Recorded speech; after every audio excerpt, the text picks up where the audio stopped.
Welcome to Part 8, Building Buyer-Ready Systems. The last episode before we wrap up, let's talk about the systems that make the buyers pay the premium multiples. Okay?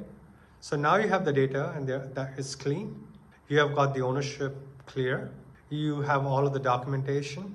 You have created a repeatable system. So here's what buyers love to see.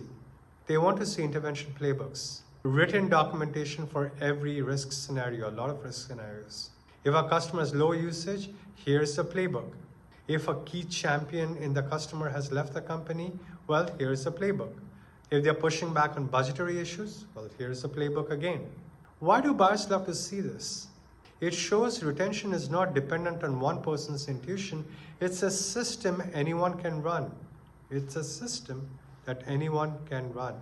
One company I worked with documented 12 intervention playbooks. Each one had specific triggers. It had specific actions.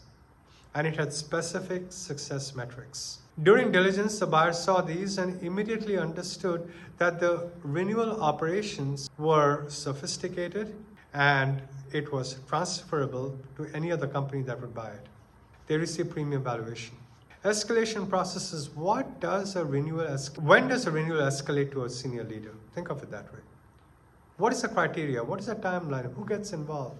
So again, document this, make it automatic. Customers over $100,000 at risk, well, escalate to the VP. If it's $250,000, go to the CEO. You get the picture, right? Also institute a retrospective process. After every renewal, win or loss, what is a retrospective process? How do you capture learnings? How do you feed that back into product and process improvements? This shows buyers you're continuously improving, that the retention will keep getting better, not plateau, and it will not decline. Look at the health scoring methodology that you adopt. How do you score customer health? What signals are you tracking? How do you weigh them? Is there an algorithm that you rely upon? Document all of this, make it transparent. Buyers want to understand how you think. They want to understand how you predict risk. If it's all about gut feel, they won't trust it. Here is what this looks like in practice. I worked with a company that spent 6 months building all this documentation, all of the playbooks, processes. They established the health scoring method. They created a playbook for escalation triggers. They created retrospective frameworks. So when they went to diligence, they had a complete renewal operations manual, 100 pages and more. And buyer could pick it up and run the system, literally run the system, because they did. And the buyer's response then was, we have never seen renewal operations this sophisticated at any company your size. This gives us complete confidence in the sustainability of revenue in your organization.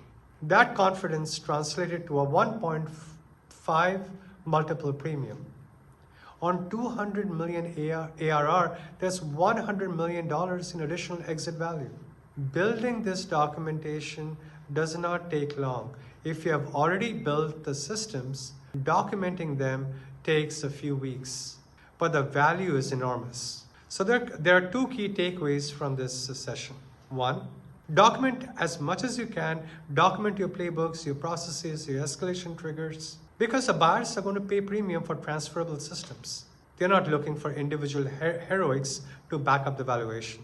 And two, build a complete operational or renewal operations manual before you go to market. Sophisticated documentation demonstrates operational excellence, and that will earn higher multiples, by the way.